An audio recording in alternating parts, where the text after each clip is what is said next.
Bom, estão me ouvindo? Estamos ouvindo, sim. Então tá perfeito. Quero dar um bom dia a todos aí. André, se cuida aí, cuida da saúde, que essa aí é a mais importante, né? Precisamos nos cuidar para que a gente possa continuar fazendo as coisas que a gente se propõe. Mais uma vez, dar os parabéns aí pela iniciativa da Dintran. Sei que é um desafio, qualquer atividade nesse nível, como uma entidade que não visa o lucro, que visa, de fato, discutir o trânsito seguro em todas as esferas, é um desafio gigante, mas vocês têm sido heróis aí, dar continuidade a esse trabalho tão importante, alcançando tantas pessoas, tantos profissionais aí. Então, um abraço. Falar ao nosso amigo Emerson de Santa Catarina aí, que o churrasco aí a gente pode marcar, viu? Como eu estou em Brasília, né? E o churrasco Santa Catarina é parecido com o gaúcho também, a gente pode pegar e se encontrar no meio do caminho aí e preparar o churrasco. Quem sabe em São Paulo, lá, né? Onde está o Mazzaropi. Pode ser aqui na minha casa, viu, Jair? Será um prazer tê-lo. Tá joia, Vavá. Um abraço. Então, senhores e senhoras, prazer estar com vocês. Sim, eu, ao longo da minha carreira, este ano, fecho 28 anos de Polícia Rodoviária Federal. Então, tem uma história toda no trânsito e essa história ela é repleta de altos e baixos, né, como na vida da gente. Mas eu reputo que muitas coisas boas aconteceram ao longo desses anos, né? Eu, dentro da Polícia Rodoviária Federal, cheguei a ser o superintendente da Polícia Rodoviária Federal no estado do Rio Grande do Sul. Atuei na área de legislação de trânsito e atuo durante muitos anos, já fui membro de câmaras temáticas, tanto a de educação quanto a de esforço legal. Fui diretor do Denatran, fui conselheiro do Contran, antes mesmo de ser diretor do Senatran, e agora Denatran e agora Senatran, né? Mudou, passou a ser uma Secretaria Nacional de Trânsito, isso é importante porque ela acaba se vinculando mais próximo ao ministro e com isso discutir em alto nível de gestão as questões relacionadas à segurança no trânsito. Então, depois trabalhei aqui na Câmara dos Deputados, participei das diversas alterações do Código de Trânsito que a gente teve ao longo dos últimos anos, tanto da Lei 14.071 quanto da Lei 14.229, e antes disso, outras leis que vieram, nós participamos diretamente na assessoria técnica do deputado e sempre mantendo uma relação muito próxima com os relatores e também elaborando propostas que se tornaram depois textos que estão no Código de Trânsito. Então, eu lembro nas aulas de direito em que o professor, quando estava falando de hermenêutica jurídica lá, perguntando o que quis dizer o legislador. Né?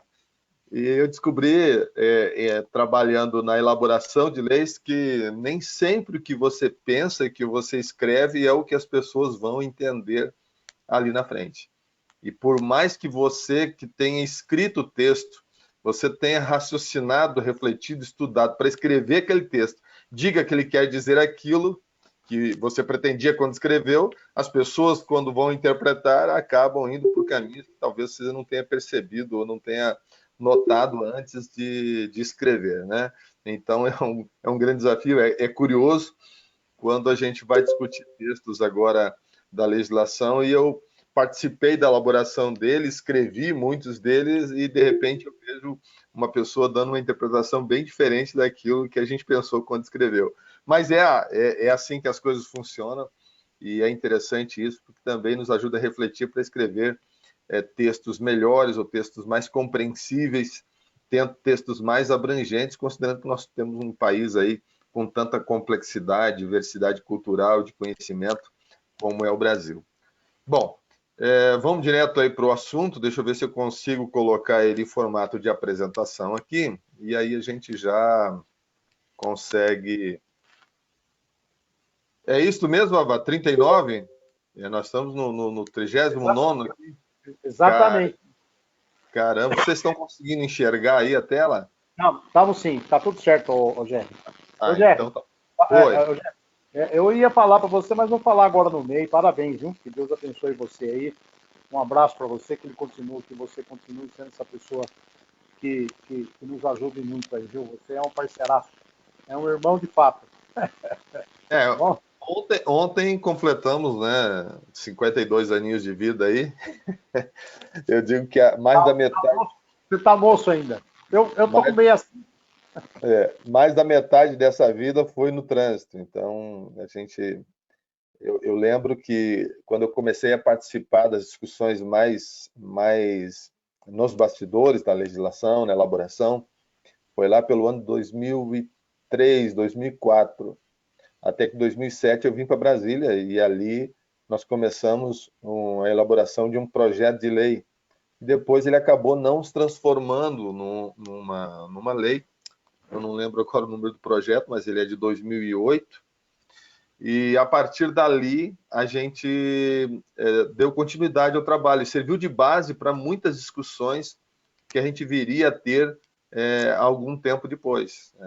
Por exemplo, e aí já só para vocês terem uma ideia, a notificação eletrônica foi um trabalho que a gente começou na resolução, né? Elaboramos o texto, depois incluímos por meio do deputado Hugo Leal, ao qual assessoro. O deputado Hugo Leal é o presidente da Frente Parlamentar em Defesa do Trânsito Seguro, já há muitos anos, sucedeu ao ex-deputado Beto Albuquerque, do Rio Grande do Sul. Então, essa notificação eletrônica é um marco, realmente, para o processo de notificações do Brasil. Trouxemos aí uma ideia que já estava sendo adotada em outros países, do desconto de 40%, era 30%, aí no acordo ficou 40%, caso o cidadão infrator não recorresse, não entrasse com recurso. Isso também foi um avanço interessante, porque se discutiu, mas o cidadão, como é que ele vai abrir mão de um direito dele, né? E aí a gente fez um paralelo com o judicial, onde havia possibilidade de abrir mão do direito, de encerrar o processo reconhecendo o cometimento daquele determinado crime. Então, se eu consigo fazer no judicial, por que eu não vou fazer isso no administrativo, né? Outra discussão grande que nós tivemos durante a legislação de trânsito foi a questão do pagamento a qualquer tempo de uma multa. Eu lembro que esse era um problema gigante, que o cidadão queria pagar, não conseguia pagar, ia comprar o carro, tinha multa lá, mas a multa ainda não tinha sido aplicada, não conseguia pagar, e nós então escrevemos lá, inserimos tanto na resolução e depois no Código de Trânsito a possibilidade de que o cidadão pagasse a qualquer tempo e que ele também pudesse encerrar o processo a qualquer tempo e não haver necessidade de todo aquele rito processual, muitas vezes moroso, muitas vezes complexo, que o Código de Trânsito tem, né? Então, assim, são alguns exemplos que nós trabalhamos e tem outros tantos aí, são muitas alterações na legislação que a gente participou. Em algum momento, caso o assunto entre, a gente pode tocar em mais alguns detalhes, né? Então, eu tenho o privilégio de ter sido um cidadão, e sou um cidadão usuário do trânsito, e também poder participar na elaboração de políticas públicas, de legislação em relação ao trânsito. Temos um caminho longo a seguir, muito grande ainda, mas eu acredito que é possível. E a possibilidade disso se concretiza com eventos como esse, né? Porque aqui há realmente aqueles que estão interessados no trânsito seguro, que se preocupam com isso, que querem aprender mais, que querem conhecer os caminhos que precisam ser trilhados. E a nossa bela Santa Catarina aí é um estado que a gente admira muito, temos amigos, familiares aí no estado. A nossa universidade da Polícia Rodoviária Federal fica localizada em Santa Catarina, né? Quem não conhece pode ir visitar. Eu não lembro o nome da região aí da praia onde ela está localizada, se alguém lembrar que é de Santa Catarina, mas está lá e tem formado muitos policiais rodoviários federais e também em parceria com outras instituições. Eu lembro que um dos primeiros cursos que eu fiz na Polícia Rodoviária Federal foi feito em Santa Catarina ainda, e foi feito pela Universidade Federal de Santa Catarina, também pela Universidade Estadual e pelo Corpo de Bombeiros de Santa Catarina. Então, a gente tem aí uma ligação muito forte com os nossos amigos.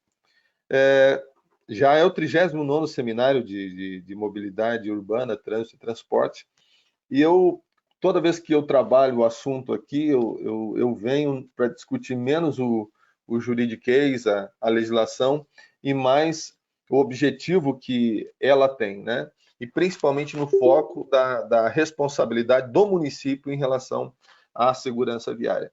Lembrando que, quando se fala de municipalização do trânsito, dá a impressão de que, a partir do Código de Trânsito Brasileiro de 97, que entrou em vigor em 98, é que nós tivemos a municipalização do trânsito. Na verdade, a legislação ela já previa uma responsabilidade dos municípios. Nós temos o decreto 62.926 de 1968, onde já havia responsabilidade dos municípios no seu artigo 37. Eu destaquei aqui três, né? Três incisos apenas. Um de regulamentar o uso das vias, então toda a estrutura de como haveria de ser a circulação nas vias era responsabilidade do município, por óbvio, né? É no município que as coisas acontecem, é no município que o trânsito funciona, e Estado e União acabam se transformando numa ficção jurídica administrativa apenas, porque é dentro do município, é dentro da cidade que as coisas acontecem.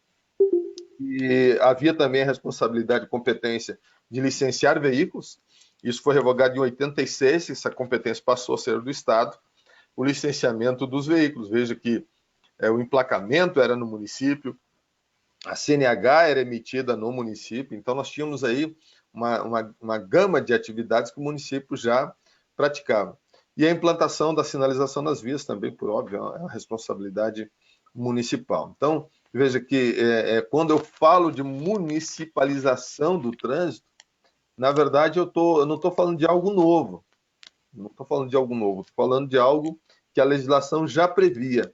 E ainda hoje nós não temos a totalidade das responsabilidades no município. Então, nós temos uma esfera de responsabilidade na parte da União, nós temos uma esfera de responsabilidade para o Estado e temos uma esfera, uma parcela de responsabilidades em relação ao município, né? Aí nós avançamos e vamos ao Código de Trânsito Brasileiro em 1998, que é quando entrou em vigor, e nós encontramos ali dois dispositivos, ou dois artigos, que tratam das competências municipais. O primeiro, artigo 21, que tratam dos órgãos rodoviários. É lógico que assim, dificilmente um município cria dois órgãos de trânsito, até por todo o custo, toda a dificuldade que tem. Ele, na verdade, ele trabalha basicamente com órgão urbano, e ele pode também trabalhar na via rural. E poucos municípios, eu acredito, que tem aí algum órgão específico, nem conheço, sinceramente, se tem algum órgão que tem. O município tem um órgão de trânsito rodoviário, né? Como tem o Estado, tem, né? O DR, tem a Polícia Rodoviária Estadual, que trabalha lá, tem na União o DENIT, tem também a Polícia Rodoviária Federal. E o artigo 24, que este é bem mais específico em relação à municipalização do trânsito. Eu gosto de trazer, dos 22 incisos que tem lá, um destaque de 3 que eu acho que são fundamentais. O primeiro deles é o inciso 2. Até tem o inciso 1, que eu sempre uso quando trabalho com os agentes de trânsito, né? Primeiro comando que tem nas competências dos órgãos de trânsito está lá: cumprir e fazer cumprir a legislação. E veja que a lei ela traz primeiro uma responsabilidade para o órgão público, depois a responsabilidade para o cidadão. E nós vamos falar um pouquinho sobre isso logo ali na frente. Mas eu grifei aqui o comando planejar. Nada do que se for fazer vai se conseguir ter o alcance do objetivo que se propôs inicialmente se não houver um planejamento devido. Eu tenho que conhecer a realidade que eu estou querendo modificar, se for o caso, melhorar, ampliar. Preciso conhecer essa realidade, preciso fazer esse estudo, preciso ter conhecimento e as ferramentas necessárias para isso. Se eu não sei o que eu vou fazer, e aí entra uma dificuldade em relação à profissionalização dos agentes de trânsito, que foi tentado por meio de uma alteração constitucional no artigo da segurança pública, em que se inseriu um parágrafo lá, trazendo para a Constituição a função do agente de trânsito. Então, isso é muito importante, porque nós precisamos, no âmbito do trânsito, se nós queremos realmente modificar a profissionalização e planejamento, projetar, regulamentar, exige o conhecimento. Eu viajo muito de carro, gosto de dirigir, já fiz milhares de quilômetros aí nas estradas e percebo nas cidades e vejo muitos erros de sinalização. E esses erros se dão, às vezes, não por má vontade, mas por falta de conhecimento ou no planejamento inadequado, de não conhecer a legislação que rege aquilo ali. Então, se eu for assumir um cargo de gestão no trânsito, ou qualquer que for a gestão, eu tenho que ter o preparo devido e conhecer a legislação que rege aquela matéria. Caso contrário, eu vou criar uma sinalização, como eu já vi, sinalização com cores diferentes daquilo que está na regulamentação, até porque a sinalização ela parte do princípio de que o comportamento deve ser condicionado, ou seja, eu olho determinada cor, eu já recebo aquela mensagem, já sei exatamente o que eu preciso fazer. Se eu vejo uma cor vermelha, eu vejo ali o perigo, e esse perigo ele está definido pela legislação. Se é no semáforo, é pare. Né? Se eu tenho lá a placa de pare, ela tem inclusive um formato diferenciado exatamente para que as pessoas, mesmo vendo de outra posição, saibam que ali ele tem que parar. Mas no Brasil é engraçado. É engraçado. Eu vejo placa de pare onde deveria ser dê a preferência. O que isso gera no comportamento do motorista? Ele acaba não dando valor para aquela sinalização. Como consequência, aonde ele deveria parar, ele não vai parar. E eu vou falar depois sobre credibilidade. Eu acho que é um papel, uma questão muito importante para quem trabalha nos órgãos de trânsito. Segurança, né? Eu grifei também essa questão da segurança, sobre todos os aspectos, não somente ciclista. Então, qual é a finalidade de eu estabelecer ali uma exigência, uma restrição ou uma fiscalização? É apenas porque a lei diz não faça ou faça aquilo ali que eu vou fiscalizar, que eu vou exercer ali minha competência? Ela tem que ter um fim último. E se eu não tiver isso em mente, eu acabo me tornando apenas um cumpridor de leis. Um cumpridor de leis no sentido mais negativo da palavra, onde eu só olho para a lei friamente e esqueço que ali eu tenho um organismo vivo no trânsito, ali com pessoas indo e vindo, com as diversas intenções, com as diversas características. Um outro inciso que eu acho muito importante, que é o inciso 14, fala sobre a Política Nacional de Trânsito e o Programa Nacional de Trânsito. Aqui eu faço um parênteses, porque nós tivemos agora, de 2011 a 2020, né, a década de ações, né, década mundial, década global de ações pela segurança no trânsito. Se encerrou em 2020. Não conseguimos alcançar os objetivos de reduzir em 50% o número de mortes, salvo em alguns casos, em alguns lugares. Aí a ONU decidiu, então, a Organização Mundial da Saúde, decidiu estender aí por mais uma década, de 2021 a 2030, com foco em 2030, com diversas ações que estão sendo pensadas. E se achou que isso era algo bem novo, mas na verdade não é. Tá? Nós já tivemos a nossa década, que foi instituída por meio do Programa Nacional de Trânsito e previa ações de 2005 a 2014. Ações bem consistentes, mas pouco ou nada se fez. Talvez não tenha se dado a divulgação devida da regulamentação do CONTRAN, talvez as constantes mudanças na gestão acaba quebrando uma sequência de ações que estavam sendo começadas ou pensadas. Quantos conhecem a Política Nacional de Trânsito? Então, a meta era até 2014. Resultado, não se fez quase nada. Depois, nós tivemos aí agora recentemente uma lei que instituiu o Penatrans. O Penatrans nada mais seria do que um desdobramento da política. Então, criamos mais uma ferramenta que tem, se não me engano, de 2019 a 2028, com diversas ações já estruturadas, estabelecidas por meio de regulamentação do CONTRAN, com a participação de diversos entes, de vários, tanto privados quanto públicos, participaram do seu desenvolvimento. E aí eu pergunto, todos que estão atuando no trânsito conhecem o que está lá escrito? Que iniciativas estão tomando para que aquilo seja adotado? Por quê? Algo para ser, de fato,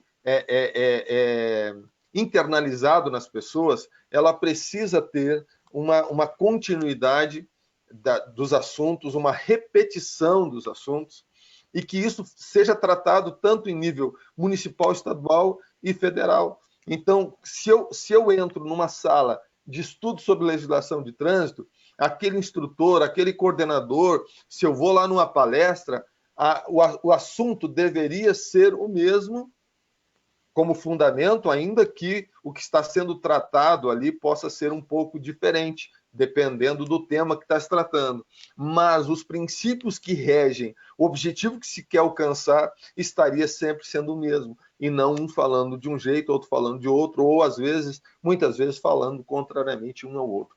Isso não faz com que as pessoas confiem na política nacional de trânsito, não confiem no Plano Nacional de Redução de Mortes e Lesões no Trânsito. E no inciso 15 ali também, que é promover, né? Tem que desenvolver programas, tem que fazer projetos que desenvolvam a segurança no trânsito. É importante isso. Sempre de acordo com as diretrizes nacionais. Por quê? Porque aí nós estamos falando a mesma língua. E promover é realmente ser um indutor de políticas. É começar, provocar, é discutir, é olhar o trânsito realmente como um ambiente onde as pessoas podem viver ou podem morrer. Quantas vítimas nós já tivemos ao longo dos anos? Fiz um cálculo algum tempo atrás aí, que em 10 anos, né, eu pegaria uma cidade aí com 400 mil habitantes, pega aí, não sei que cidade nós teríamos, eu não lembro agora, que cidade que eu encontrei. Oi? Taubaté. Eu pego e simplesmente extingo a cidade. De Taubaté. De Taubaté. Eu extingo, acabo com a cidade. É isso que aconteceu nos últimos 10 anos. Se isso acontecesse num dia só, como que as pessoas se sentiriam se a cidade de Taubaté deixasse de existir, todas as pessoas que estão ali, tudo acabasse da noite para o dia? Mas como as coisas acontecem ali a granel, sabe? Hoje acontece, eu fico indignado, aí daqui a pouco amanhã passa, entendeu? Ontem aconteceu um atropelamento de um ciclista, aconteceu lá um atropelamento de um cadeirante na faixa de pedestres, eu fico indignado, mas logo depois passa.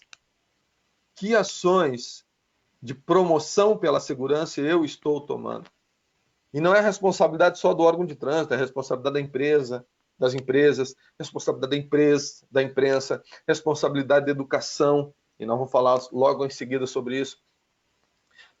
Eu lembro da dificuldade que nós tínhamos de integrar a área de educação, Ministério da Educação, com o Ministério das Cidades, na época em que o trânsito estava com o Ministério das Cidades, agora está com o Ministério da Infraestrutura. A dificuldade de fazer políticas de alto nível ligadas ali, em que todos estivessem falando a mesma língua, porque não conseguia se integrar às entidades. Então, é um desafio muito grande que nós temos, e eu gosto de trazer sempre, e eu até indico que antes de tomar qualquer atitude no trânsito, antes de qualquer coisa, leia os primeiros 5 artigos do Código de Trânsito Brasileiro. Leia. Por quê? Porque lá estão os princípios que norteiam todos aqueles que atuam no trânsito. O parágrafo 2º diz que o trânsito em condições seguras é um dever dos órgãos e entidades componentes do Sistema Nacional de Trânsito. Eu confesso que quando eu olho para esse texto aqui, eu vejo só o dever do Estado e parece que não tem o dever da população, né? Somente depois na parte das regras de trânsito e a punição. Mas há uma parcela, sim, de responsabilidade do cidadão. Quando ele vê aquela sinalização, ou quando eu coloco aquela sinalização como órgão público, eu tenho que pensar que o meu objetivo é um trânsito em condições seguras. E não porque ali eu vou botar um radar ali e ali vai dar bastante multa. Então, a minha motivação vai diferenciar a minha atitude. Eu vou entrar com outra mentalidade, eu vou tomar atitudes que sejam, de fato, adequadas para aquela necessidade. porque eu tenho que pensar que é um trânsito em condições seguras. Seguras para quem? E aí vem lá o parágrafo 5º. As ações, então os órgãos devem dar prioridade a quê? A defesa da vida. Tudo que eu faço, a mente tem que estar a defesa da vida. E a lei já trouxe também a questão do meio ambiente, porque preservação do meio ambiente é preservação da vida. E aqui eu vou contar uma curiosidade para vocês em relação ao meu trabalho na Polícia Rodoviária Federal. Logo que a gente começou, hoje a gente usa talão eletrônico, nem tem mais papel, mas na época nós tínhamos o nosso bloco de talão, bloco de multas, e eram 2 vias com um carbono no meio, tinha um papelzinho de carbono no meio. Aí o que a gente fazia? A gente tirava uma via, iria para a administração, outra entregue para o condutor. E aquele papelzinho ali do meio, a gente começou naquele tempo, eu entrei em 94, né? O código é de 98, e as preocupações com o meio ambiente, opa, pera um pouquinho, cara. Pega esse papel agora, esse carbono, bota dentro da viatura para depois colocar lá no lixo, né? E veja que a compreensão da importância do meio ambiente, às vezes, ela até ela acaba sendo radicalizada, seja de um lado ou seja de outro. Sempre ensinei minhas filhas que não se joga nenhum papel de bala no chão. Ah, mas um papel de bala é tão pequenininho. Pensa em 400 mil papel de bala, 1 milhão de papéis de bala. O que isso significa para o meio ambiente? Então, se cada um fizer a sua parte, a gente pode ter um meio ambiente mais adequado, com ações equilibradas, com a visão adequada a respeito disso. Mas sempre pensando, preservar o meio ambiente é preservar a vida. Então, quando eu faço uma ação, eu tenho que pensar nisso. Então, por exemplo, vou fazer uma obra de engenharia lá, um túnel, ou vou fazer lá um barranco, ou ter que levantar aquela via. Já se pensou qual o impacto daquilo que eu estou fazendo em relação ao escoamento de água naquela região ali onde tem um bairro que fica na parte mais baixa da cidade? Eu estou falando isso porque houve obras que foram realizadas, uma federal e uma outra estadual, e depois que fizeram, que levantaram as vias, começou a dar enchente que não dava em determinados locais. Pô, faltou integração, faltou conversarem, faltou ali uma análise adequada se o escoamento de água ficaria preservado em relação ao projeto que estava sendo elaborado. Então, o que eu penso como princípio vai reger a minha vida.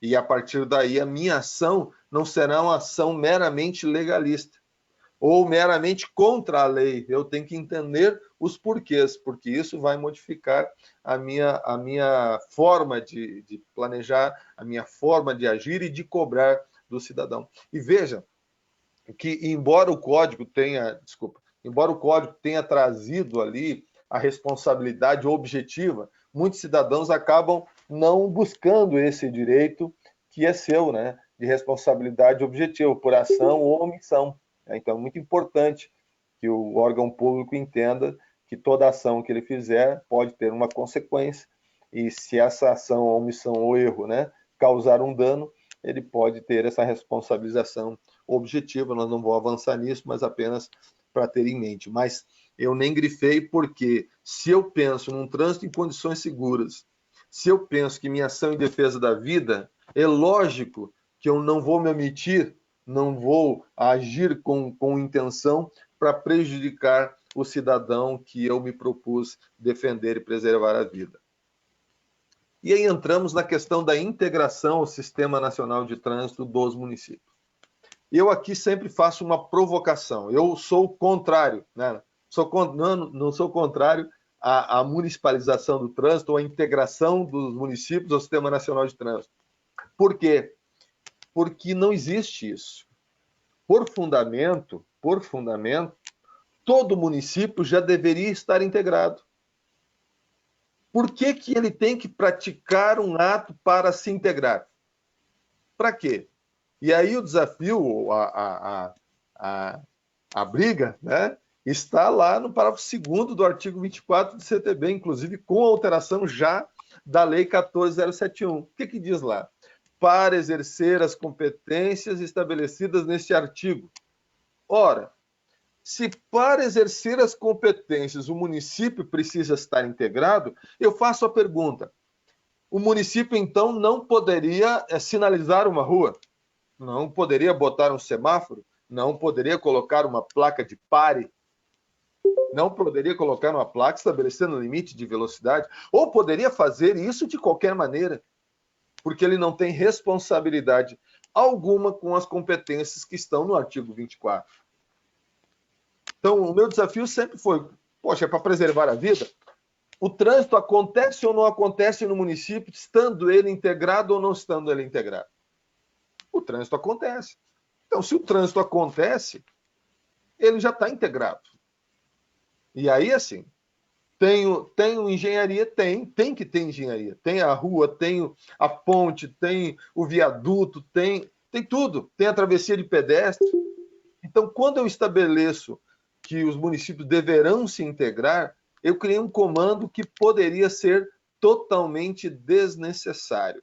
Nós fizemos uma provocação enquanto eu estava à frente do então Denatran, hoje Senatran, em que eu entendia que a integração deveria ser progressiva e não o município ter que cumprir uma série de regras para ele estar integrado. E eu falo um pouquinho mais à frente. E aí a pergunta, falando sobre responsabilidade objetiva lá, se o município coloca uma sinalização errada ou faz um serviço mal feito que gera um dano ao cidadão, ele não tem responsabilidade objetiva, já que ele não está integrado ao Sistema Nacional de Trânsito?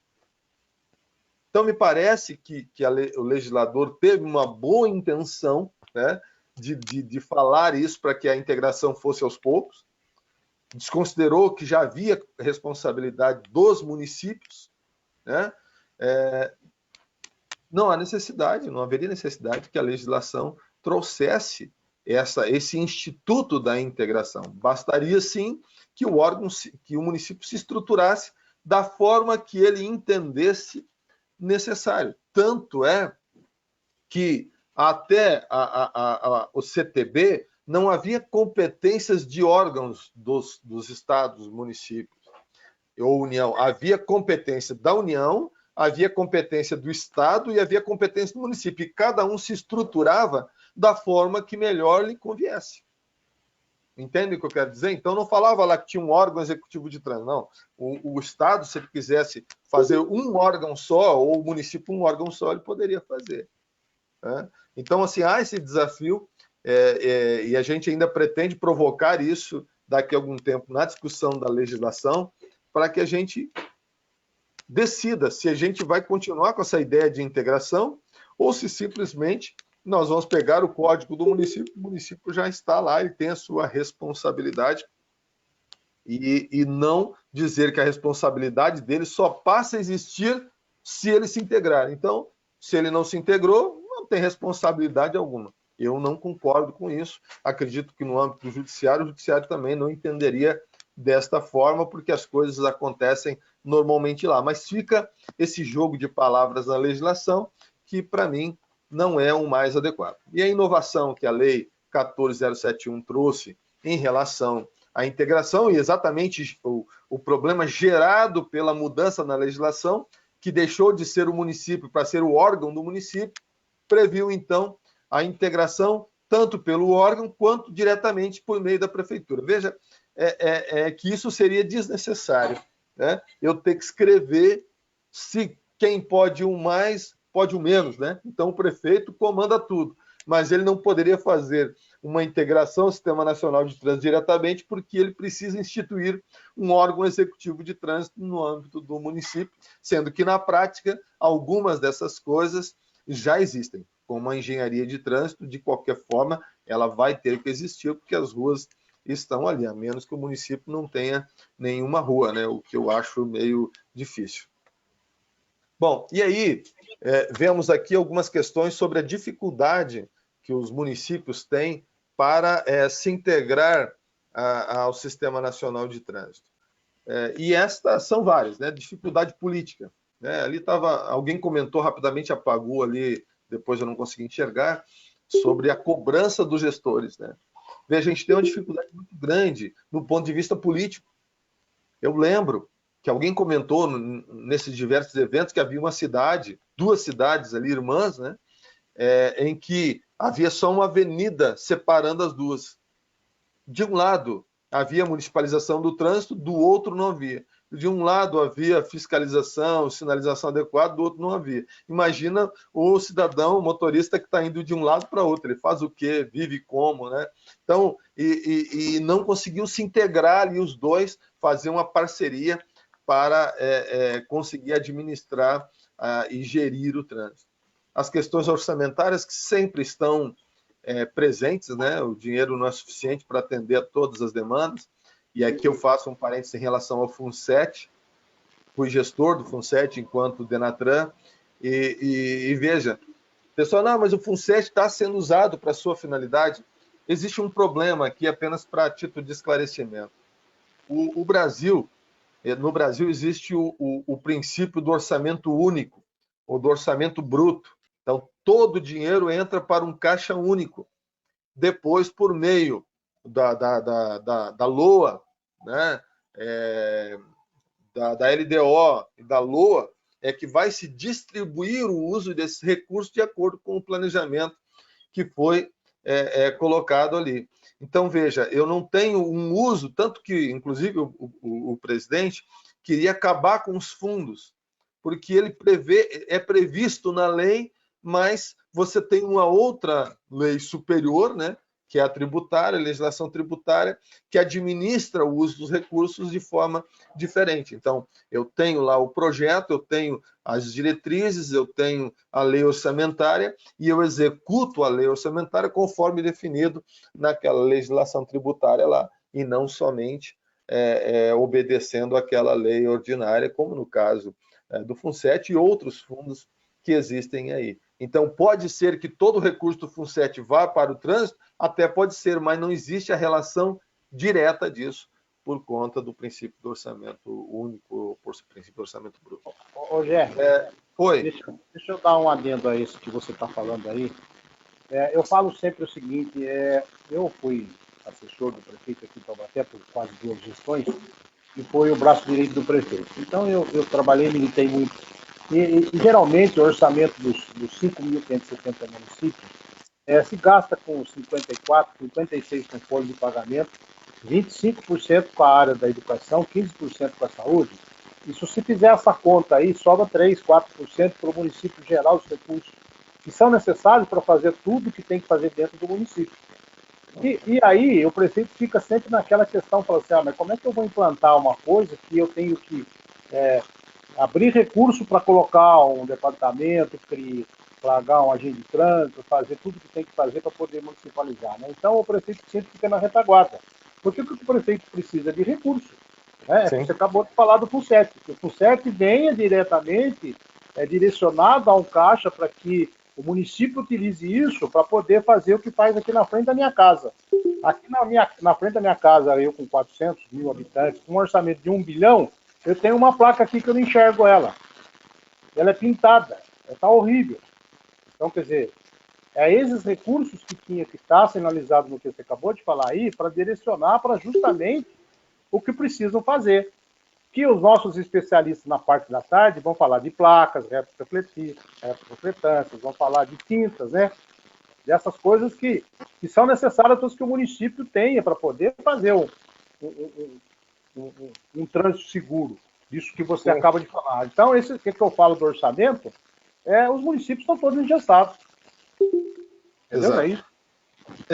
Exatamente. Então, a lei de responsabilidade fiscal é um grande desafio para todos os gestores, né, os prefeitos, governadores. Então, há um limite a ser gastado. Agora, como que a gente faz, né? Um limite. Mas existem formas de se minimizar isso. Esse é o desafio. Então, nós temos um problema de gestão, que é capacitação. Nós temos um problema de pessoal. Então, mas eu acho que a gente tem um problema maior de credibilidade. E quando eu falo de credibilidade, é o seguinte, olha, quando um prefeito, um governador, um presidente ou um dirigente anuncia um projeto, um programa destinado a determinado benefício, a determinada medida, se a população não acreditar naquilo ali, aquilo não avança. não avança, né? Este é o grande desafio. Então, é necessário que quem é gestor, ele tenha credibilidade. Eu sempre tenho feito um desafio aos gestores, digo, olha, está na hora, tá na hora dos órgãos, das entidades reconhecerem quando erram também. Porque é muito fácil dizer que quase 100% das mortes no trânsito são causadas pelo motorista. A necessidade de que haja uma responsabilidade, que o gestor entenda que quando ele vai sinalizar, quando ele vai fiscalizar, ele o faça com responsabilidade. Eu vi uma pergunta ali, questão do FUNSET, deveria ser vinculado, tá? Deveria ser vinculado. Mas como a legislação tributária, a lei orçamentária, ela é superior à lei que instituiu o fundo, acaba que isto fica lá apenas para fins contábeis. Eu sei que tenho tanto lá no FUNSET, mas não consegue utilizar. O mesmo vale para a arrecadação da multa. Deveria ser utilizada especificamente para aquilo ali. Mas não há como, entendeu? Porque se ele obedece, às vezes ele vai ter que escolher, obedeço esta lei ou esta que está acima. Tá? Então, é sempre o gestor estar entre a cruz e a espada, entre a fogueira e o caldeirão, sempre. Porque as legislações foi tentando se resolver um problema que é de gestão, que é orçamentário, por meio de legislação, dizendo, não, tu é obrigado a usar esse valor aqui lá naquela finalidade. E aí ele não consegue, porque existem outros fatores que estão impedindo ele de fazer isso, que é superior até mesmo, como a lei de responsabilidade fiscal, que está acima de tudo e é o que norteia boa parte das decisões dos gestores, porque ele pode ser responsabilizado, inclusive preso, perder um mandato, ficar aí inelegível por muito tempo. Tá? Então, a credibilidade talvez dentro dos limites que se tem, eu acho que o que precisa ser construído. E ele é construindo ouvindo a comunidade, entendendo as suas angústias e tentando verificar que soluções eu posso adotar. E aí só uma análise aqui da resolução 811 em relação ao artigo 3º, que fala que o município tem que ter a capacidade mínima de, então tem aqui 5 itens: engenharia, fiscalização, educação, estatística e julgamento de recursos. Eu sempre faço o desafio dizendo assim, gente, os primeiros 3 itens ali são do tripé do trânsito seguro, né? O tripé, os 3 E's, né? Educação, engenharia e esforço legal. Veja, engenharia de tráfego, tem que ter, o município está lá, eu tenho a rua, eu tenho a sinalização, tenho a faixa de pedestre, eu tenho a calçada. Há anos, né? Há anos, né? Há anos. Eu tenho veículo, é lógico, tenho os veículos andando lá, não sendo, mesmo que não seja da cidade, vem de fora, né? Pensa em alguma cidade que alguém não tem carro. Eu tenho educação de trânsito, vou tirar a fiscalização de lado. Por que eu não posso ter educação de trânsito no município lá? Eu não posso criar uma comissão ali sem muitos custos, em que se visite as escolas, em que se faça reunião com os professores, em que se discuta de fato os pontos centrais em relação à segurança no trânsito.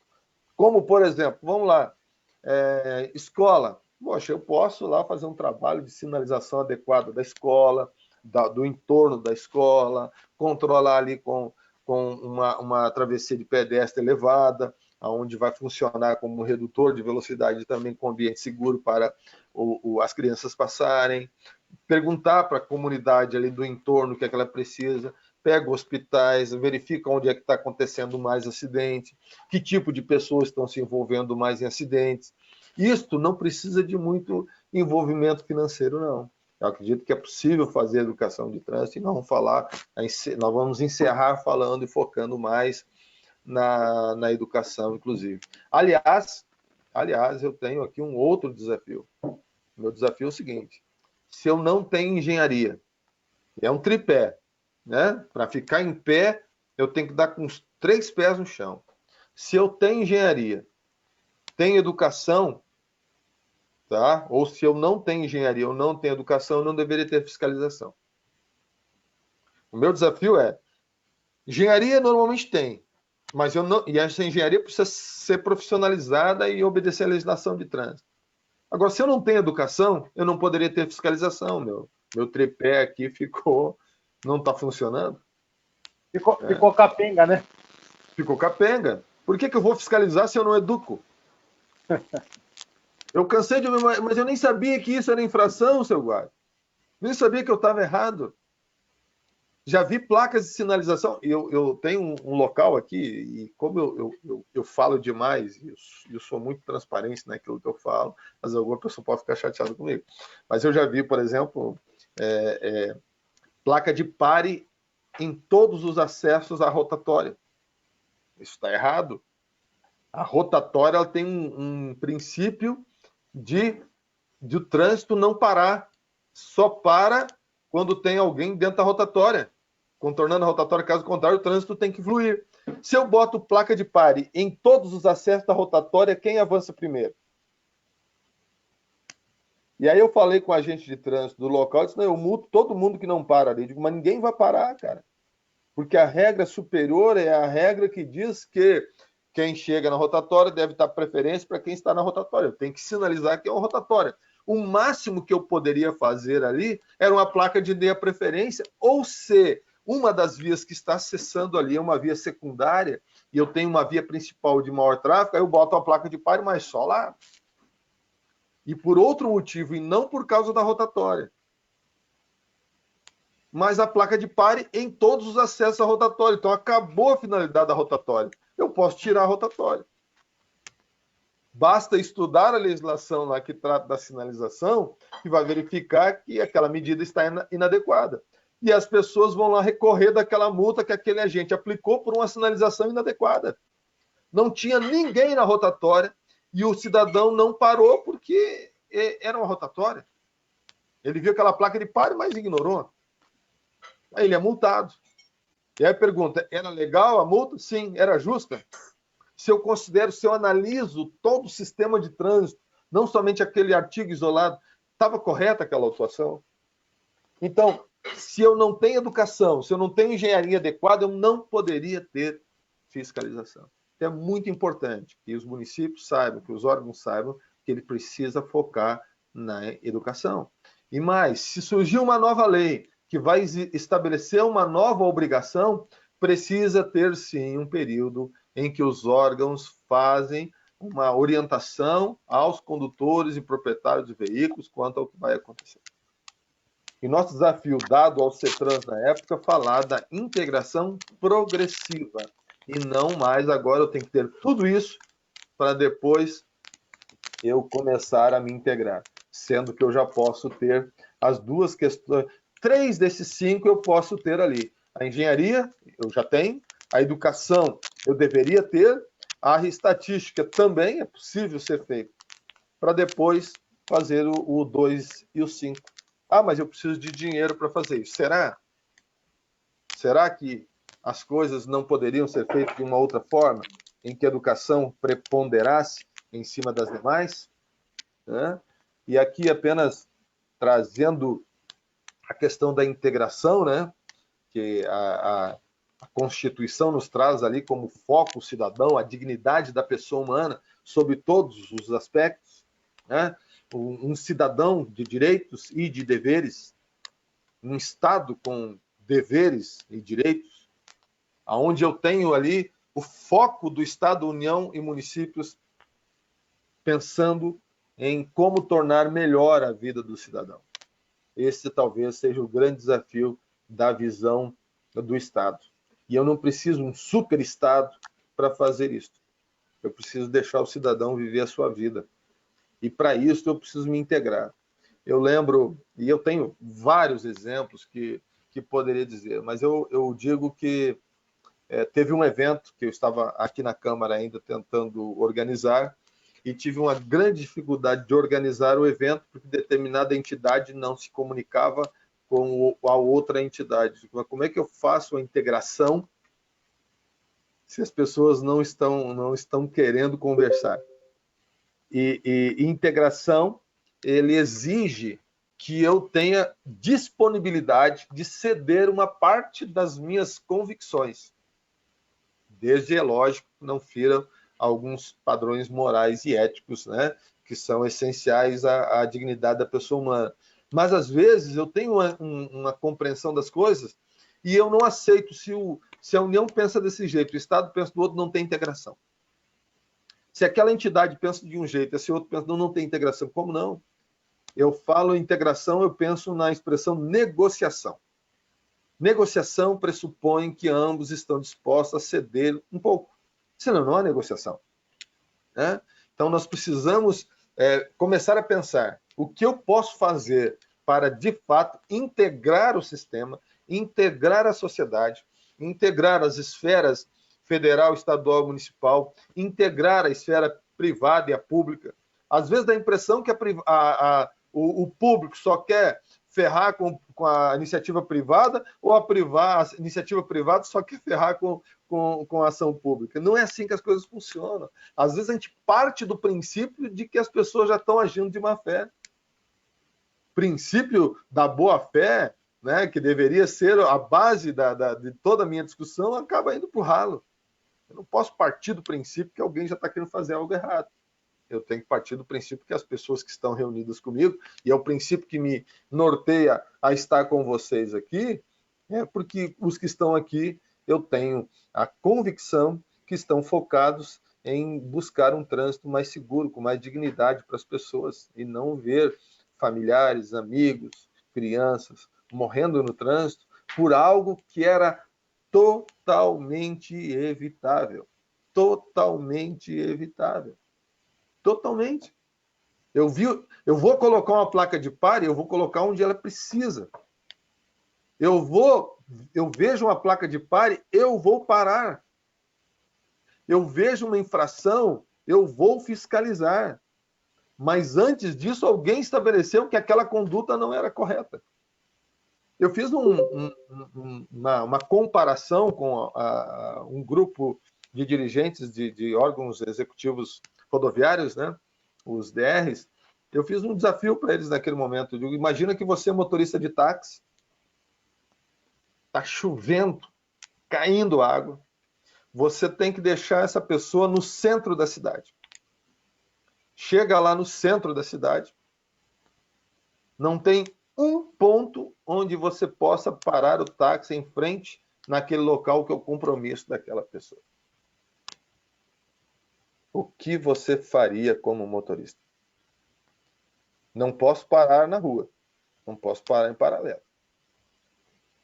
Vou deixar ele 10 quadras longe de onde ele precisa? Falando a realidade, sabe? Pensando na realidade. Aí eu faço essa provocação para vir uma outra. Tem lá a placa de proibido estacionar. Eu vou lá, tá aquele monte de carro estacionado naquele local.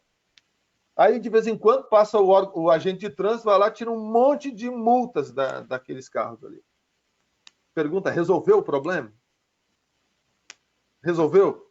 Se o taxista parar na pista ali para deixar aquele passageiro que está chovendo na frente do compromisso dele, ele vai ser multado. E aqueles que foram multados não resolveu, porque dependendo do compromisso que a pessoa tem, ele prefere ser multado por estacionamento proibido, porque ele sabe que não vão retirar o veículo do local. Ora, se o veículo continua ali, eu só multo e não tiro ele dali, logo aquela placa de proibido estacionar não deveria estar ali. Se eu vou só multar, para que aquela placa está lá proibindo? Então, eu deveria deixar poucos locais de proibição e, de fato, estacionou ali, eu recolho aquele veículo dali. Ele não vai ficar ali. Por quê? Porque aquele taxista ou aquela ambulância, aquele carro precisa parar ali. Para deixar alguém que, de fato, está precisando utilizar aquele local para embarque e desembarque de passageiro. Fiz uma provocação porque isso acontece todos os dias, principalmente nas cidades maiores. E hoje até nem tem cidade pequena que o trânsito não está, que o centro não está lotado de carros e muitas vezes carros estacionados em local proibido. E aí, quem está errado nessa equação? Ou quem está certo? Tudo isso tem a ver com o nosso foco, os princípios, tudo tem a ver com o que vai na minha mente quando eu estou planejando aquele trânsito. E eu ouço, às vezes, alguns colegas dizer, não, mas ele não saiu dali, mas da próxima ele não faz. Como que eu sei que ele não faz? Ele pode não fazer, mas outro vai fazer. porque sabe que leva a multa, mas o carro continua estacionado naquele local ali, prejudicando toda a coletividade. Mas a multa eu tirei. Ah, esse aí não estaciona mais proibido, em local proibido. Aí ele esquece que o ser humano raciocina ganhos e perdas. Ele vai dizer, poxa, eu estacionei 30 dias lá, levei uma multa. Então, uma multa em 30 dias dividido, poxa, é melhor do que eu pagar um estacionamento ou ter que pegar um transporte coletivo para vir até ali. Então, qual é o foco que o Estado tem, ou que você, como representante do Estado, tem, ou como você, pensador do trânsito, qual é o foco que você tem? E aí eu entro na base de tudo isso, que é educação. E educação, eu não falo só educação de trânsito, que o viés do código fala, né? Para o cidadão, né? Educação própria, né? O meu preparo quando eu estou lá analisando, planejando, estabelecendo projetos, programas, sinalização ou fiscalização. E a educação de trânsito é um direito de todos e dever prioritário dos órgãos. Dever prioritário. Dever prioritário. A engenharia, ela é por consequência, porque não tem como, as pessoas vão rodar por ali, né? As pessoas vão andar. E se eu não fiz a rua, as pessoas vão fazer a rua. E se eu tentar fazer a rua num outro local onde a pessoa usa, ela vai querer continuar usando aquilo ali, a menos que eu coloque um bloqueio, porque isso é da natureza humana, de buscar alternativas. Educação. E veja, minha gente, e isso está no Código desde 1998. 97, quando a lei foi aprovada, 98, quando entrou em vigor. E eu pergunto, realmente ela é um dever prioritário? A minha prioridade é isso? Nas escolas, isso está acontecendo de fato? Meus professores estão preparados? Como funciona esse processo todo? Eu acho interessante, eu vi os vídeos dos Estados Unidos, alguns outros países, mas principalmente dos Estados Unidos, onde os ônibus, aquele transporte de alunos, ele tem já uma plaquinha de pare, que é agregada ao ônibus, ele abre ali, quando o ônibus para, aquela plaquinha fica lá e os outros motoristas não passam do ônibus escolar enquanto ele está parado. Eles aguardam e só avançam depois que o ônibus avança. Na frente de escolas tem aquelas pessoas que ficam ali já prontas para auxiliar, e são da escola mesmo, auxiliar as crianças a atravessar a rua.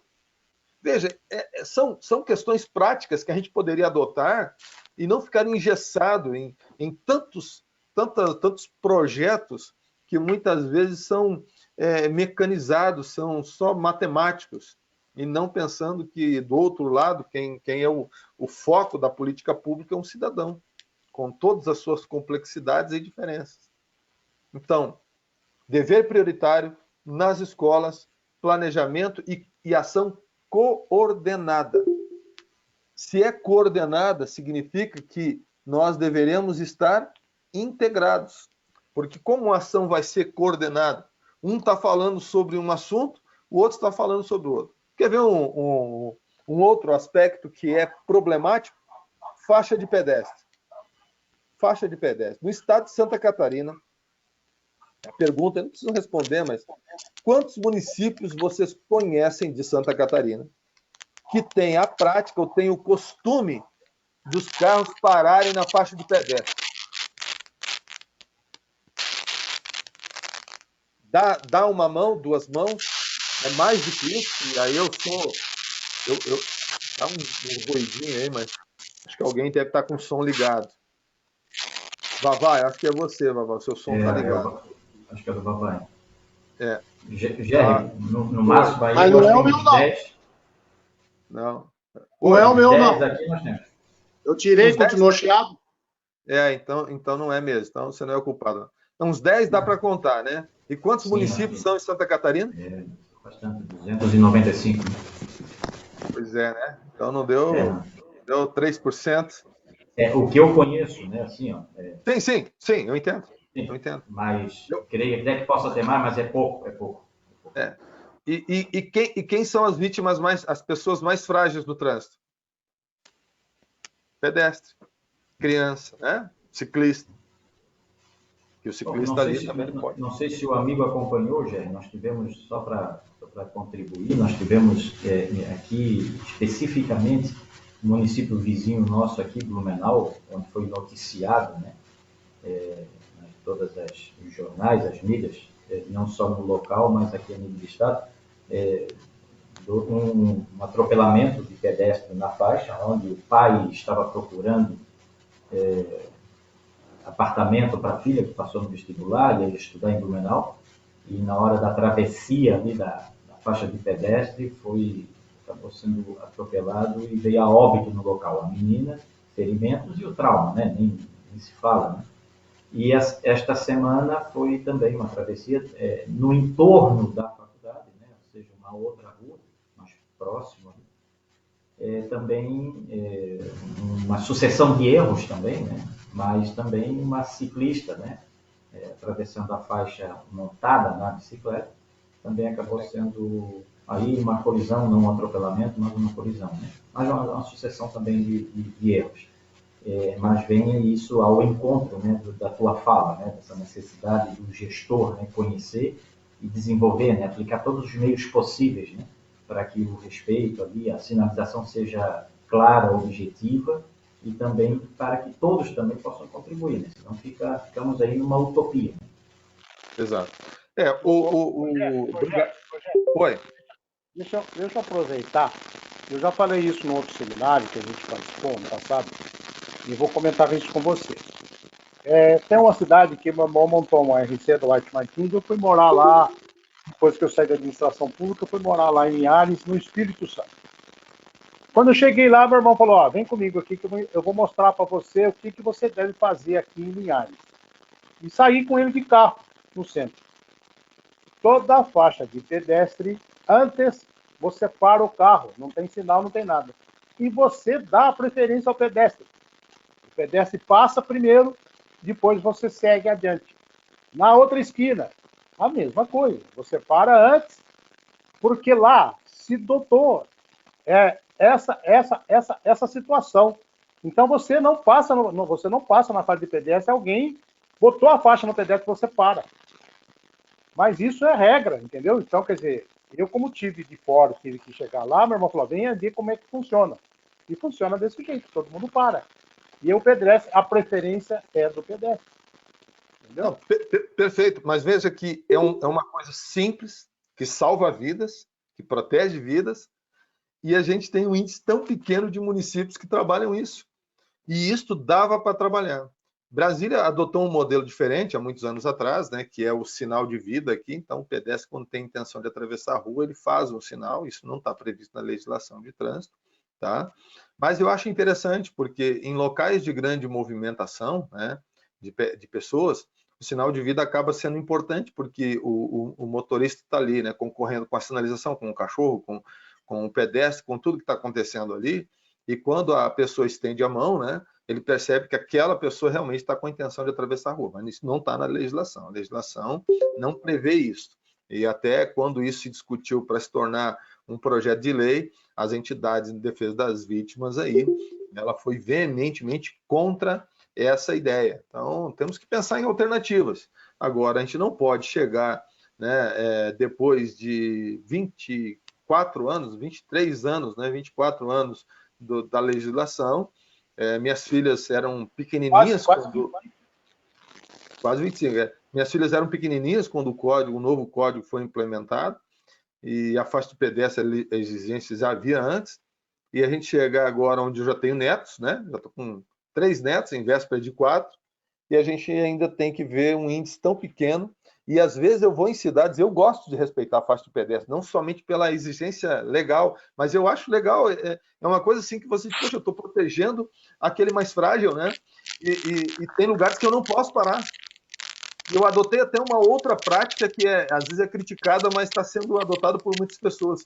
É ligar o alerta antes de parar na faixa de pedestre. É uma prática que eu achei interessante, porque quem está vindo, às vezes está lá com tantas concorrências, inclusive celular, né, que infelizmente virou uma praga no uso do dia a dia dos motoristas, e o alerta acaba fazendo com que aquele que vem atrás chame a atenção dele e ele acabe reduzindo a velocidade. E às vezes eu vou parar numa faixa de pedestre em que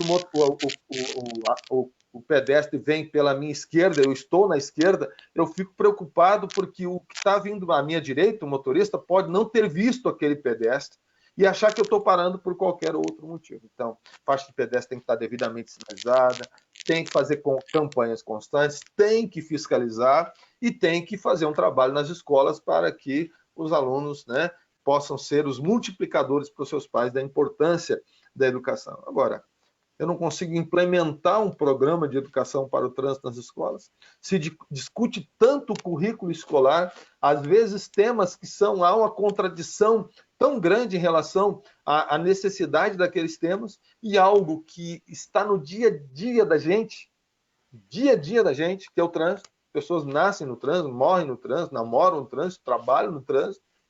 Não tem uma pessoa que pode dizer assim, eu nunca vou usar o trânsito, se ele nunca sair de dentro de casa. E a gente não consegue implementar isto que é o fundamento de todas as coisas. Né? Então, como eu vou conseguir, né, trabalhar ou querer um trânsito seguro se eu não consigo melhorar a minha educação? E até o código, a Lei 14.071, trouxe mais um instrumento para os municípios, que é a possibilidade da criação das escolas públicas. Aí nós temos aí as iniciativas das parcerias público-privadas, nós temos que criar instrumentos. E aqui eu já faço uma observação, porque às vezes eu já participei de diversas reuniões com outros órgãos de trânsito ou outros órgãos públicos, e às vezes o cumprimento da lei por um órgão colidia com o cumprimento da lei do outro órgão. Já viram isso acontecer? É muito comum no Brasil, né? Tanta lei que nós somos legiferantes, né? Nós somos criadores de leis, a toda hora surge uma lei diferente. E aí, tá, tudo bem, tá, e agora o que é que eu faço, né? Uma lei está colidindo com a outra. Então, vamos propor ideias de alteração da legislação se isso tem a finalidade de melhorar. Então, a escola pública, posso fazer a escola pública numa parceria público-privada? Não, não posso. Então, vamos criar meios para isso. Vamos buscar uma alteração na legislação. E, nesse sentido, coloco aqui o gabinete do deputado Hugo Leal, tenho certeza que tem outros parlamentares aí, mas aqui o nosso foco é trabalhar também, especialmente pela segurança no trânsito.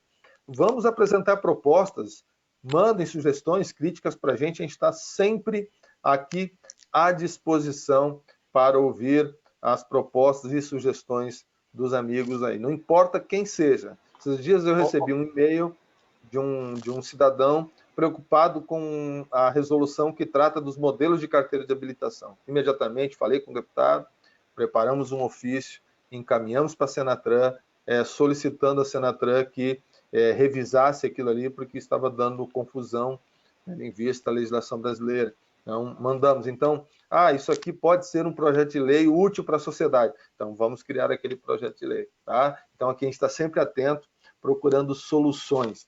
E eu acredito que a escola pública vai ser uma solução fenomenal. Né? Quem sabe lá um dia os alunos daquela turma da aula vai lá para aquela escola pública de trânsito e ali poder passar uma hora, 2 horas, né, com temas ligados somente ao trânsito. Veja, olha que coisa extraordinária. Então, as ferramentas estão aí.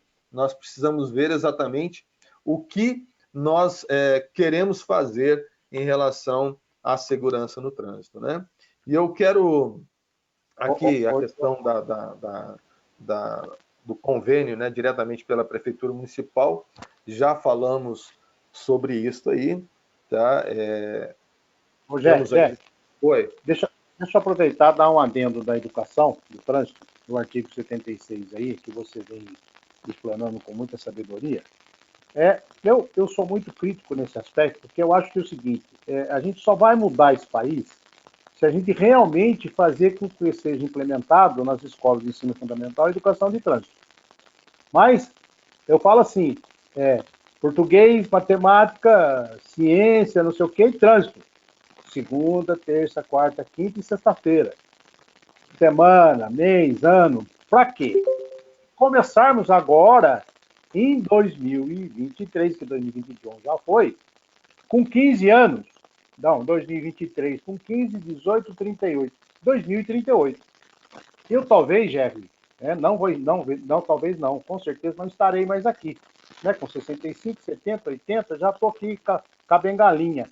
Mas eu tenho que deixar um legado para a Maria, que tem 3 anos e meio, e a Isis, que tem 1 ano e meio, que são minhas netas. E o que nós estamos trabalhando aqui com a educação é que você também tem as netas suas, para que as suas netas daqui a 15 anos possam desfrutar um trânsito seguro. Porque você educando, tudo que nós estamos falando é pela educação. Se não for pela educação, esquece. É tudo paliativo. Então, é educar, tem que educar. Educou, a criança aprende, a criança vai captar, vai entender, e nós vamos ter fruto lá na frente. Tá certo?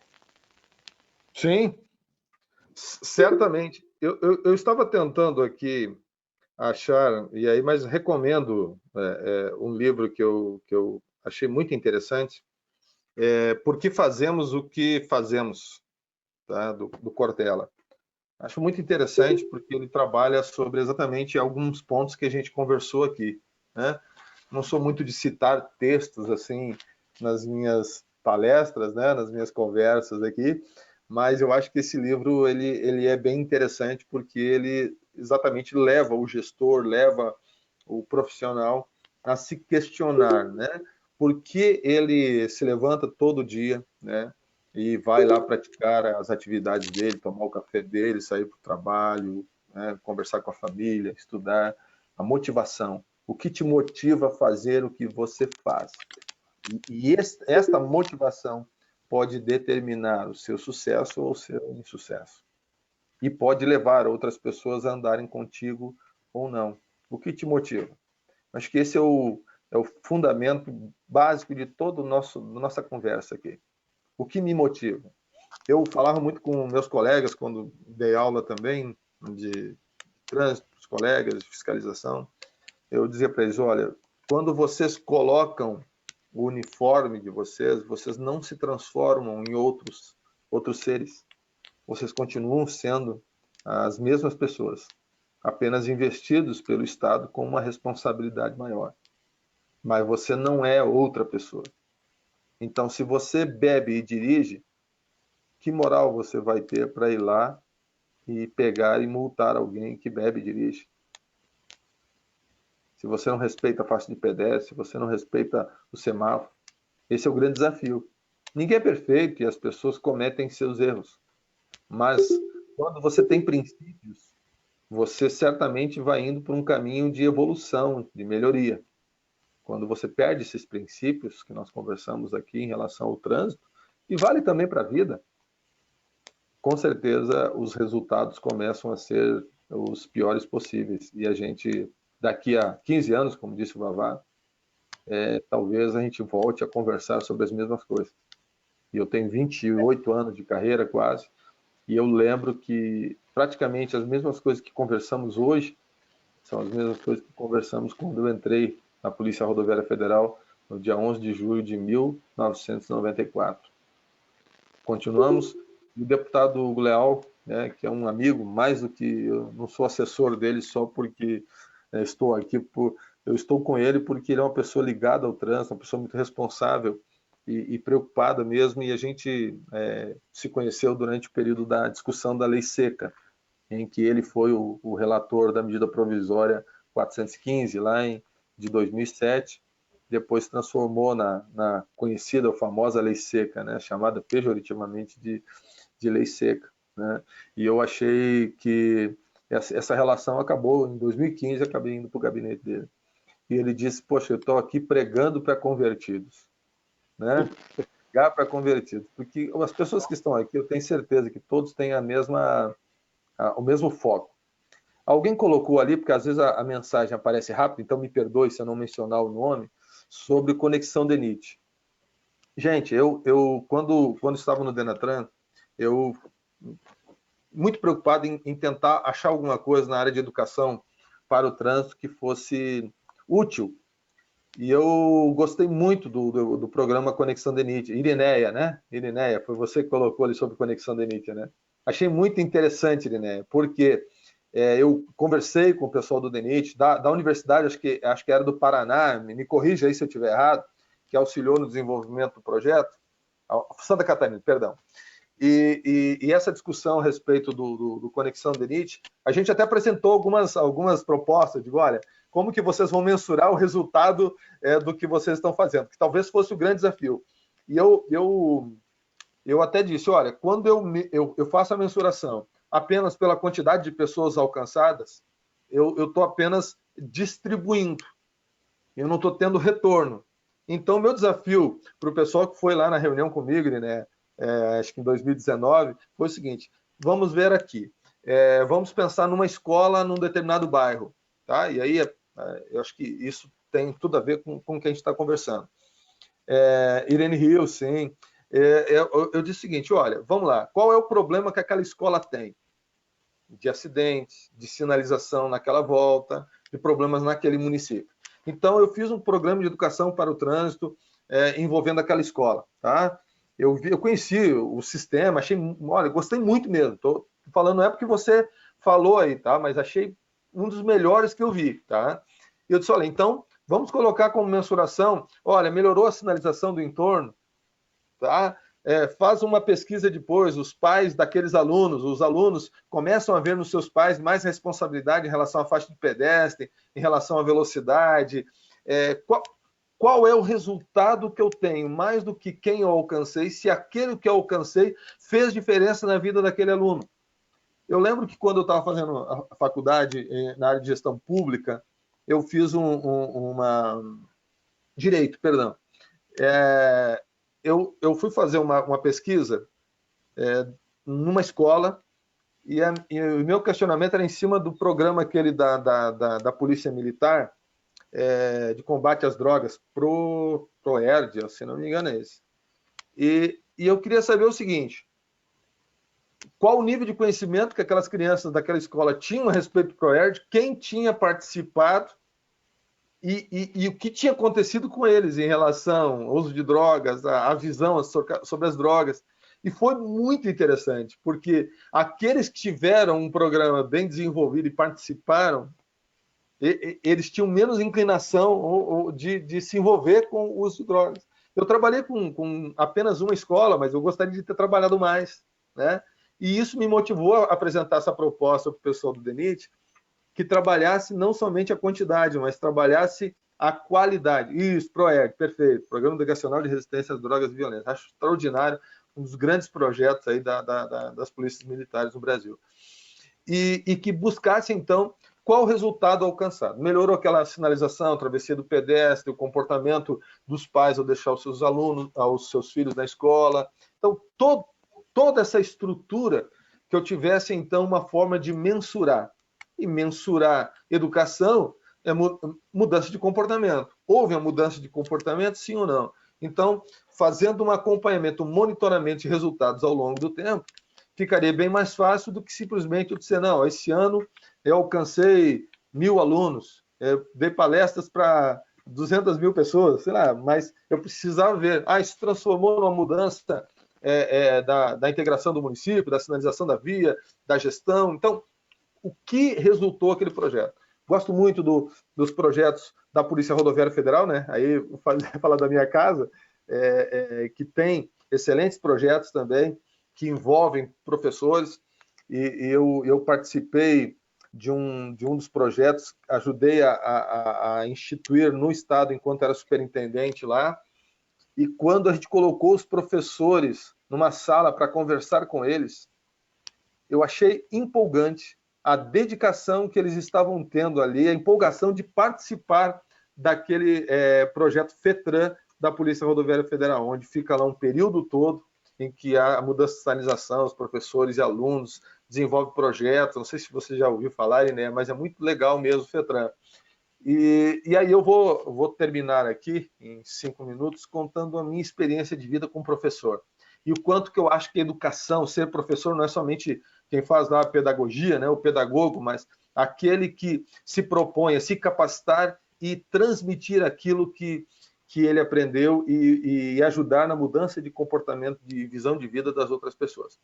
Eu era adolescente, E eu estava, acho que na 8ª série do ensino fundamental lá, e eu, naquele ano, eu acabei, por algum motivo, parando de estudar. Fiquei 2 meses sem ir na sala de aula. 2 meses, trabalhando, fazendo outras coisas, e não ia no colégio. Um dia, eu estava num mini mercado onde eu trabalhava lá, né? Veja que falar hoje, trabalhar aos 13 anos de idade, é sempre complexo, né? 14 anos eu tinha então, mas eu estava lá trabalhando. Estava numa escada, assim, mexendo numa mercadoria lá, quando eu ouço a seguinte pergunta: Jerry, o que tu está fazendo aqui? Sabe aquela chamada de mãe, assim, de professor? O que tu está fazendo aqui? Eu olho para baixo, professora Loiva. E ali ela disse assim: não, eu estou uma professora, eu já faz mais de 2 meses que eu não vou no colégio. Ela disse: não, hoje eu quero te ver na sala de aula. Eu estudava à noite naquela época, nem sei se pode hoje em dia estudar à noite, mas eu estudava à noite naquela época com 14 anos de idade. E naquele dia eu fui para o colégio, enfrentei as dificuldades porque tinha algumas disciplinas que eu tinha perdido provas, fiz recuperação de umas 4 disciplinas. Eu sei que eu acabei passando, né, naquele ano. E passei naquele ano e dali não parei mais de estudar. Depois que eu me formei, depois que eu passei no concurso da Polícia Rodoviária Federal, né, alguns anos depois, eu peguei as minhas filhas, minha esposa, e fui lá na casa dela. E às vezes eu sou emotivo, assim, que nem o Mazarópoli. E eu lembro, é uma das coisas que eu guardo da gratidão daquela professora. Já a filha dela tinha sido minha professora, e eu chamava de professora Loiva, mas ela não era mais professora na época, ela tinha uma cantina lá na escola, e eu, como eu trabalhava durante o dia e estudava à noite, eu ia lá e comia um lanche. E isso fez diferença na minha vida. Então eu sou um defensor da educação acima de todas as coisas. Por isso que no início, quando eu falei que se não tem educação, não tem engenharia, não deveria ter fiscalização, não é um mero jogo de palavras. Se nós começarmos hoje, a gente vai demorar talvez a colher os frutos, mas o resultado certamente vai ser alcançado. E aqui eu fico uma recomendação para encerrar, um livro que eu estudei, li durante os anos de direito, que se chama Dos Delitos das Penas, 1764. Olha bem, 1764 esse livro foi escrito. Ele junto com outros autores da época ali, um dos fundamentos, inclusive, das constituições republicanas do mundo inteiro. Dos Delitos das Penas, de Cesare Beccaria, ou Beccaria, não sei como se pronuncia. E lá, no final do livro dele, ele disse que, ao final, o meio mais seguro, mas, ao mesmo tempo, mais difícil de tornar os homens menos inclinados a praticar o mal é aperfeiçoar a educação. É a base de tudo. Então, sucesso para vocês. Obrigado aí pela oportunidade de ter participado aqui. E contem sempre com a gente aqui. Eu até vou tentar deixar aqui na tela para vocês o meu... Deixa eu ver se eu consigo tirar aqui. Mas aí vou colocar aqui na mensagem o meu e-mail, tá? E aí, caso... Deixa eu ver se eu consigo... Aqui. Vou colocar aqui o meu e-mail, caso queiram se comunicar comigo, mandar alguma ideia. A gente pretende, esse ano, trabalhar lá na Câmara, no Gabinete do Deputado, na Comissão de Ação e Transporte, alguns assuntos sobre educação de trânsito, tá bom? Talvez algum evento este ano ainda, se tudo der certo, onde a gente trabalhe com o assunto educação de trânsito. E aqui fica também o meu celular, que é o WhatsApp, e aí a gente está à disposição lá no gabinete do deputado Hugo Leal, e, independente disso, a gente vai estar sempre à disposição para discutir temas importantes. Bom, tenham um bom dia. Um abraço a todos. Obrigado mais uma vez pela sua participação.